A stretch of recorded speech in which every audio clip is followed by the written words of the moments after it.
আসসালামু আলাইকুম, আশা করি সবাই ভালো আছেন। তো আজকে ভিডিওতে আপনাদের সকলকে স্বাগতম। আজকে আমরা এই ভিডিওতে দেখব VS কোডের এক্সটেনশন, যেগুলো আমাদের VS কোডে খুবই প্রয়োজনীয়। চলুন ভিডিওটি শুরু করি। তো প্রথমে আমরা যে এক্সটেনশনটি দেখব সেটা হলো auto rename tag. Auto rename ট্যাগের কাজটা হলো, ধরুন আপনি এখানে HTML ফাইলটা আমরা অন করে নিলাম। যদি আপনাদের এটা আনইনস্টল করা থাকতো বা ইনস্টল না থাকতো তাহলে কি হতো, ধরুন আমরা এখান থেকে একটা S1 ট্যাগ নিয়ে নিলাম। এখন ধরুন আমরা এখানে S1 ট্যাগটির প্রথম এটা আমাকে রিমুভ করতে হবে বা এখানে S2 নিতে হবে। তখন আমি কি করতাম, প্রথমটা রিমুভ করতে হতো, তারপর আবার শেষের এখানে S1 রিমুভ করতে হতো। কিন্তু যখন আপনারা এই অটো রিনেম ট্যাগটা ইনস্টল করে থাকবে, তখন আপনারা ফার্স্টে যখন S1টা রিমুভ করলেন, দেখুন ফার্স্ট এবং লাস্ট দুইটাই কিন্তু রিমুভ হয়ে গেল। এখন সেটা আপনারা যখন আপনি 2 লিখলাম তখন ফার্স্ট এবং লাস্ট দুইটাই কিন্তু একসাথে কি লেখা হয়ে গেল। তো জাস্ট এটাই হলো অটো রিনেম ট্যাগের কাজ বা অটো রিনেম ট্যাগ এক্সটেনশনের কাজ। দ্বিতীয়ত আপনার সাথে যেটা শেয়ার করবো সেটা হলো যে বেটার কমেন্ট। দেখুন এখানে আমি যে কমেন্ট করলাম, কমেন্টটা কিন্তু কালার হয়েছে, দেখুন এটা গ্রিন কালার হয়েছে। আর যদি আমি এখানে যদি এটাকে কমেন্ট করি, দেখুন সিএসএস যদি কমেন্ট করি, সিএসএসটা দেখুন একটা কালার হয়েছে। জাস্ট এটা কমেন্টটাকে আপনার কালার ওয়াইজ করবে, যে বেটার কমেন্ট করবে, জাস্ট এটাই এটার কাজ, এছাড়া অন্য কিছুই না। ওকে, তৃতীয়ত আপনার সাথে আমি যে জিনিসটা শেয়ার করবো সেটা হলো ব্র্যাকেট। ঠিক আছে, ব্র্যাকেট কালারাইজ। ব্র্যাকেট কালারাইজটা হলো, ধরুন আপনারা এখানে সিএসএসটা আসলাম, এখানে তো আপনি অনেক ধরুন এই যে আমাদের এই যে সিএসএসটা আছে ফাইলটা, এখানে শুধু আমাদের কিন্তু এই যে উইথ 100%, এখানে এই কোডটা কিন্তু আরও অনেক বড় হতে পারে। তখন আমাদের কী হয় যে আমাদের ইন্ডিং, স্টার্টিং এবং ইন্ডিং মানে কোথায় আমাদের এই যে লেখাটা এই সিএসএসটা কোথায় শেষ হলো সেটা আমাদের ফাইন্ড করতে অনেক প্রবলেম করতে হয়। আপনার যদি ব্র্যাকেট কালারাইজটা ইনস্টল করা যায় তাহলে কি হবে, আপনার যখন এই যে এখানে দুইটা কাজ হবে। একটা দেখুন, প্রথমে যদি একটু দেখাই আপনাদেরকে, এখানে এই ব্র্যাকেটের কালারটা একটা রকম, আর এখানে দেখুন এখানে এটার প্যারেন্থেসিসের কালারটা অন্যরকম। ঠিক আছে, এখানে একটা ভিন্ন, এইটা ভিন্ন। প্রথমত ব্র্যাকেটের কালারটা ভিন্ন হবে। দ্বিতীয়ত হলো, আপনি যখন এইটাকে সিলেক্ট করবেন তখন আপনাদের অ্যালাইনমেন্ট বা এটা আপনাদেরকে পয়েন্ট দেখিয়ে দেবে যে আপনার শুরুটা কোথায় এবং শেষটা কোথায়। ঠিক আছে, এটা হলো অটো ব্র্যাকেট কালারাইজের কাজ। আশা করি বুঝতে পারছেন। তো আপনাদের সাথে চতুর্থ নম্বর যেটা আমি এক্সটেনশন দেখাবো সেটা হলো কোড স্পেলিং চেকার। ঠিক আছে, কোড স্পেল চেকার এটা হলো জাস্ট আপনার যদি কোনো স্পেলিং ভুল হয় বা কোনো আলফাবেট বা কোনো ক্যারেক্টার যদি ভুল হয়ে থাকে তাহলে সেটা আপনাদের এখানে হাইলাইট করে দেখিয়ে দেবে। ধরুন আমি যদি এখানে HTML আসলাম, আসার পরে যদি এখানে যদি লিখি, আমি হ্যালো লিখলাম, যে কোনো একটা হ্যালো ডাবল লিখলাম। ঠিক আছে, দেখুন এখানে আমাদের কিন্তু একটু যে নিচে একটি অ্যালাইন আকারে দেখিয়ে দিচ্ছে যেটা আমাদের ভুল স্পেলিং। যখন আমরা ওটা কেটে দিলাম তখন আমাদের কিন্তু নিচের হাইলাইটটা চলে গিয়েছে। জাস্ট এটাই হলো এই যে কালার স্পেলিংটা। যখন আপনাদের যদি কোনো কোডের ভিতরে যদি কোনো ভুল হয়ে থাকে, যখন আপনি যদি কোনো ভুল লিখে থাকেন, সেখানে আপনাদেরকে এটা আপনাদের ইনলাইন করে দেবেন। আপনি যদি এখানে ডাবল এস দিয়ে দেখুন, এখানে ডিসপ্লেতে আমি ভুল লিখলাম, তখন আমাদের কিন্তু এখানে একটি অ্যালাইনমেন্ট চলে আসে। যখন আমরা কেটে দিলাম তখন কিন্তু অ্যালাইনমেন্টটা চলে গেল। ঠিক আছে, এখন আমরা শেয়ার করবো হচ্ছে 6 নম্বর এক্সটেনশন, যেটা হলো কালার হাইলাইটিং। কালার হাইলাইটিংটা হচ্ছে, ধরুন আমি যদি দেখাই, এখন যদি সিএসএস আসি, সিএসএস আসার পরে দেখুন এখানে দেখুন 333, এখানে কিন্তু কালারটা দেখাচ্ছে। যদি এটা ইনস্টল না থাকতো তাহলে আপনাদের 333টাই লেখা থাকতো। তো এটা 333 মাধ্যমে কোন কালারটা হচ্ছে এখানে একটা হাইলাইট করে দেখা দিচ্ছে। এটাই হলো এই কালার হাইলাইটিং কাজ। আপনারা যে কোডটাই লিখবেন, দেখুন এখানে এখানে যে আমি যে কোডটা লিখলাম, কোডের যে কালারটা সেটা জাস্ট আপনার হাইলাইটিং করে দেখিয়ে দিচ্ছে। এটাই হলো কালার হাইলাইটিং এর কাজ। আচ্ছা, এরপরে যেটা কালার পিকার, খুবই ইম্পর্টেন্ট। ঠিক আছে, খুবই ইম্পর্টেন্ট, একদম খুবই দরকারি একটা এক্সটেনশন। যদি আপনারা এখানে আসেন, আসার পরে জাস্ট আপনারা যে এই যে ধরনের ব্ল্যাক কালারটার উপরে হোভার করবেন, দেখুন আপনার কালার প্যালেটটা চলে আসে, টোটাল একটি কালার প্যালেট চলে আসে। এখান থেকে চাইলে আপনারা কালারকে চেঞ্জ করতে পারবেন, যে কোনো কালার নিতে পারেন, এবং কালারটা 3টা আকারে হবে আপনাদের। এখানে যদি সিলেক্ট করি তখন SSLA, তারপরে যে BRGB, 3টা মোডে আপনাদের কালারটা জেনারেট হবে। ঠিক আছে, এখান থেকে আপনারা এটা যে কোনো কালার এখান থেকে ইচ্ছে করে আপনারা জেনারেট করে নিতে পারবেন বা তৈরি করে নিতে পারবেন কালার প্যালেটের। তারপর থেকে যেটা হবে দেখাবো সেটা হলো সিএসএস পিক।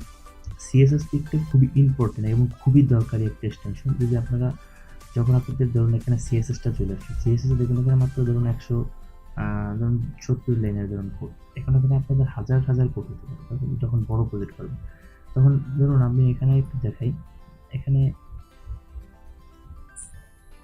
একটা ডিপ নিলাম। এখানে ডিপের ভিতরে যদি আমি এই যে বাটন চেক এটাকে আমরা কপি করে নিতেছি, কপি করলাম। এখানে ধরুন এখানে হ্যালোটা কেটে দিলাম,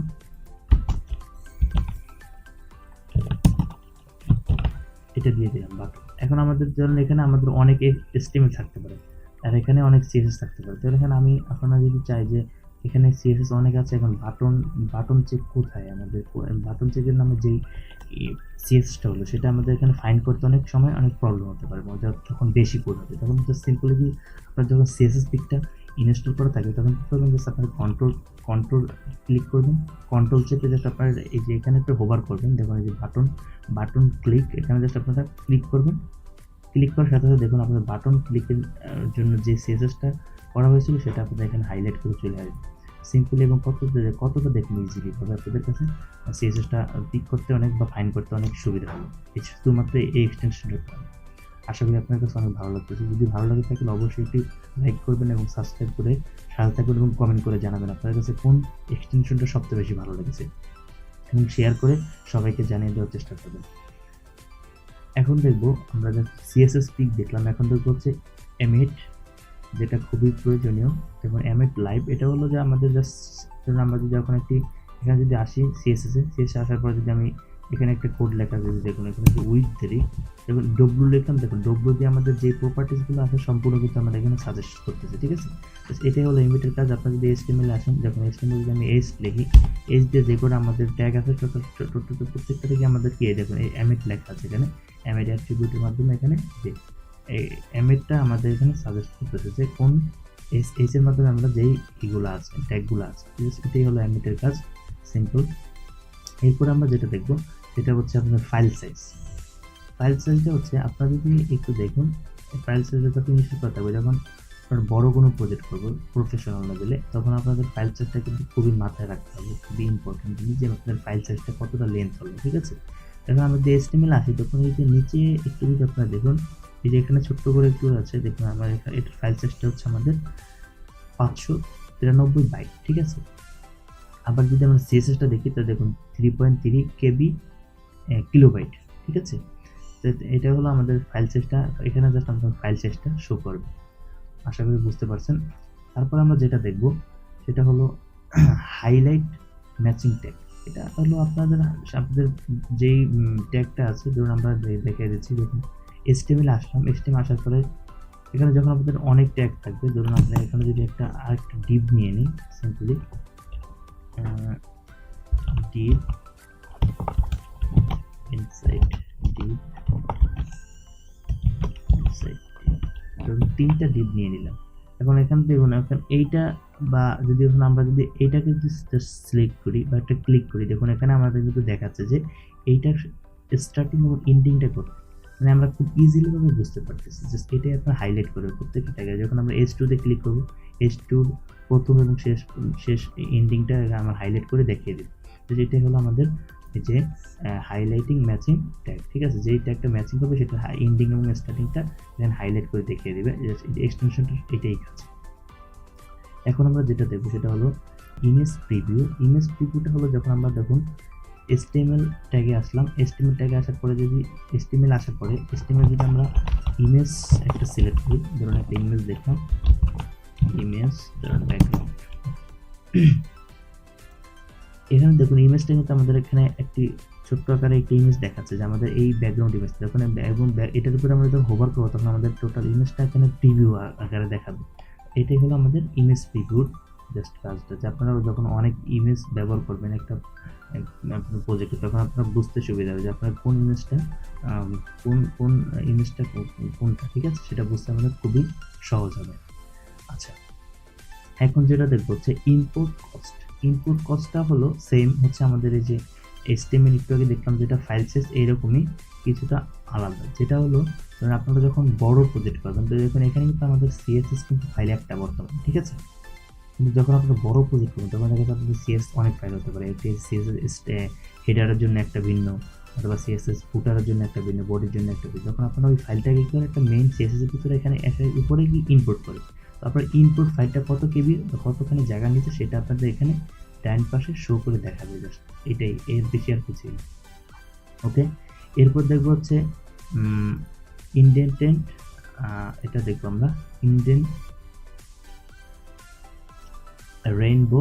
এটা হলো আপনার দেখুন, এই যে দেখুন HTML আসবো, HTML আসার পর দেখুন কিন্তু আপনার কালার, একটি কালার দেখতে পাচ্ছেন যে এখানে কিন্তু কালার আপনারা দেখতে পাচ্ছেন যে এই যে হেডটা দেখুন, হেডটা কোথা থেকে শুরু হলো, এখানে তো আমরা প্রথমত আমাদের হাইলাইট করে দিচ্ছে, তারপর আমাদের কালার মাধ্যমে দেখাই দিচ্ছে যে আমরা এটা শুরু কোথায় এবং শেষটা কোথায়।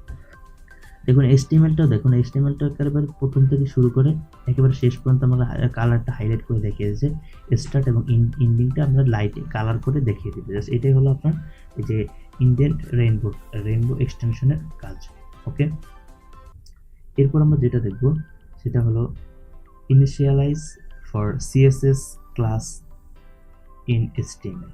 এটা হলো ধরুন আমাদের অনেক CSS আছে যেগুলো আমাদের প্রত্যেকটা প্রজেক্টে ব্যবহার করা হয়, কিছু কমন CSS যেগুলো আমরা আগে থাকতেই CSS-টা করে রেখেছি, জাস্ট আমরা যখন HTML ফাইলটা লিখি তখন আমরা কল করে দিই, লাইক বুটস্ট্র্যাপ। ঠিক আছে, যেরকম বুটস্ট্র্যাপ আমাদের CSS-গুলো আগে থাকতে করা থাকে, আমরা জাস্ট কী করি, আমাদের HTML-এ কল করি।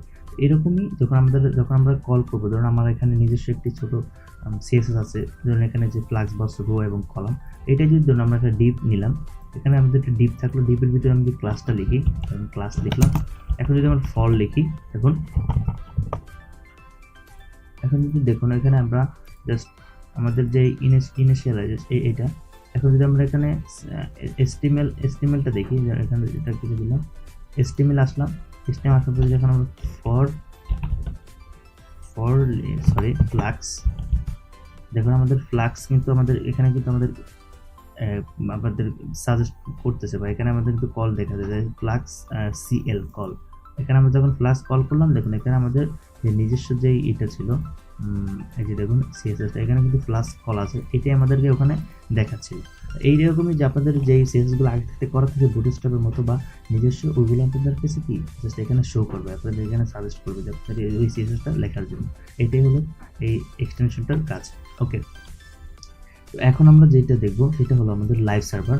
লাইভ সার্ভারটা হলো যে ধরুন আমরা এখানে যে যখন HTML ফাইলটা করি, যখন HTML-টা আমরা করি তখন কী করি, HTML-টা যখন আমরা ধরুন আমরা এখানে অন ব্রাউজার, এটা হচ্ছে আমাদের এক্সটেনশন, ধরুন ওপেন উইথ ডিফল্ট ব্রাউজার, যখন আমরা ডিফল্ট ব্রাউজারে ইনস্টল করি বা ওপেন করি আমাদের সার্ভারটা, তখন কি হয়, এখানে আসলাম, আসার পরে যদি আমরা এখানে ধরুন লিখলাম ডিপেরটার ভিতরে হ্যালো লিখলাম, হ্যালো লিখার পরে কী হলো, আমরা যখন এখানে কিন্তু আমাদের এখন হ্যালোটা শো হয় না, যখন আমরা রিফ্রেশ করলাম তখন কিন্তু আমাদের দেখুন এখানে হ্যালোটা শো হয়েছে।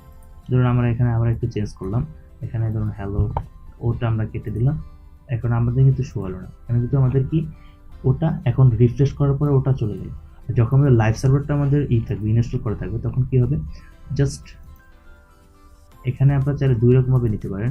একটা হলো এখানে আপনাদের লেখা থাকবে যে জাস্ট যখন আপনারা প্রজেক্টটা অন করবেন, অবশ্যই দুইটা কথা মনে রাখতে হবে। প্রথম যখন আপনারা ফার্স্ট টাইম লাইভ সার্ভারটি অন করবেন, ইনস্টল করবেন, তখন যখন আপনারা ইনস্টল করার পর যখন এখানে ওপেন দেবেন, তখন আপনাদের এখানে দুইটি পপ আপ বক্স আসবে, সেখানে আপনারা দুইটাতে টিক চিহ্ন দিয়ে দেবেন, মানে আপনার উইন্ডোজ পারমিশন চাইবে সেখানে দিয়ে দেবেন। আর প্লাস হলো আপনারা এখানে প্রত্যেক যখন লাইভ সার্ভার কাজ করতে হলে অবশ্যই আপনাকে ফোল্ডার ওয়াইজ কাজ করতে হবে, আপনাকে ফোল্ডার নিয়ে আসতে হবে, ফোল্ডার ক্রিয়েট করে নিতে হবে। আপনারা যদি ওপেন উইথ ফাইল আনেন, একটা ফাইল আনেন, তাহলে আপনাদের লাইভ সার্ভারটা কাজ করবে না। অনেকে আছে শুধু ফাইল নিয়ে আসে এবং লাইভ সার্ভারদের তখন লাইভ সার্ভার কাজ করে না, অনেকে কমেন্টে বা অনেকে গ্রুপে মেসেজ করে। অবশ্যই ফোল্ডার ওয়াইজ করতে হবে, যেরকম যে আমার এখানে ফোল্ডার আছে, দেখুন যে ফোল্ডারটা যেরকম এরকম আমাদের ফোল্ডার নিয়ে আসতে হবে, ঠিক আছে, তাহলে আপনার লাইভ সার্ভারটা কাজ করবে। জাস্ট কী করবেন, সিম্পলি এখানে দুই রকমভাবে, এখানে গো টু লাইভ, অথবা আপনারা এখানে রাইট ক্লিক করে এখানে আপনারা যে দেখুন go to open with live server, তারপর যদি ওপেন উইথ লাইভ সার্ভারটা দেন, তখন কি হবে দেখুন এখানে জাস্ট আমি ওটা লিখলাম, যখন এখানে এখন আমাদের যখন ওটা যখন আমি লিখবো, দেখুন আমাদের অটোমেটিক এটা রিফ্রেশ হয়ে গেছে, ঠিক আছে, অটোমেটিকটা আমাদের কি হলো, রিফ্রেশ হয়ে গেল। দেখুন আমাদের এটা কিন্তু অটোমেটিক রিফ্রেশটা হয়ে গেল। যখন আমরা এটা আবার কেটে দিলাম, দেখুন আবার কিন্তু আমাদের এটা অটোমেটিক রিফ্রেশ হয়ে গেল। আমাদের এটা মানে কি, আপনাদের এটা কোনো রিফ্রেশ করার কোনো প্রয়োজন নেই, বা এটা অটোমেটিক রিলোড হয়ে যাবে আপনাদের। আর ধরো আপনারা দুইটা সাইডে এরকম কাজ করতে আপনাদের অনেক সুবিধা হবে। আশা করি বুঝতে পারছেন। এখন আমরা যেটা দেখব সেটা হলো ম্যাটেরিয়াল আইকন। ম্যাটেরিয়াল আইকনটা হলো, ধরুন আমি এখানে যদি আপনাদের দেখাই, আমার এখানে দেখুন এই যে জেএস এর জন্য আইকন দেখাচ্ছে, তারপর HTML এর জন্য আইকন দেখাচ্ছে এবং CSS এর জন্য আইকন দেখাচ্ছে। জাস্ট ম্যাটেরিয়াল আইকন হচ্ছে এইটাই, ঠিক আছে। এখন যেটা দেখবো সেটা হলো ওপেন উইথ ব্রাউজার। এটা হলো আপনারা যখন একটা ফার্স্ট টাইম আপনার VS কোডটি ইনস্টল করবেন, তখন এখানে আপনার যেটা ওপেন উইথ ব্রাউজারটি পাবেন না, মানে ব্রাউজার যদি আপনি অন্য কোনো ব্রাউজারে ইনস্টল করতে চান বা ডিফল্ট ব্রাউজার আপনাদের যেটা আছে, যেমন ক্রোম ব্রাউজার হয়তো থাকতে পারে আপনাদের। এখন যেটা দেখবো সেটা হলো আমাদের কোড ফরম্যাটিং। তো কোড ফরম্যাটিংটা হলো, কোড ফরম্যাটিং যখন ইনস্টল করবেন, ধরুন আমি আপনাদেরকে দেখাচ্ছি, ধরুন এখানে আমার CSS ফাইলটা চলে আসলাম, বা CSS না, ধরুন আমি HTML ফাইলটা চলে আসলাম, এখানে এটা এই দূরে দিলাম, আবার মনে করুন আরেকটা নিচে আরেকটা লিখলাম, না এরকম না, সিম্পলি আমি S3 দিলাম, এটা আবার মনে করেন কিছু লিখলাম এটার ভিতরে, সেটা দিলাম এই। দেখুন আমাদেরকে দেখুন ফরম্যাটিং, কোনো ফরম্যাটিং হলো না, ঠিক আছে। জাস্ট আমরা এটা যখন আমাদের ফরম্যাট, যে যখন কোড ফরম্যাটিং দিয়ে ইনস্টল করবো, তখন আমরা জাস্ট কন্ট্রোল সেভ, আমাদের অটোমেটিক কিন্তু ফরম্যাট হয়ে গেল। কিন্তু একটা কাজ করতে হবে আপনাদের ফরম্যাটিংটার জন্য, অবশ্যই আপনারা প্রথম সেটিংয়ে যাবেন। সেটিংয়ে যাওয়ার পরে এখানে লিখবেন যে ফরম্যাট,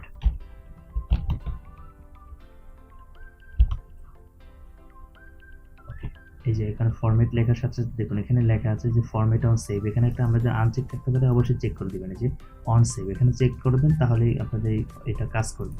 এটা অবশ্যই করে নেবেন, তাহলে আপনাদের ফরম্যাটিংটা কাজ করবে।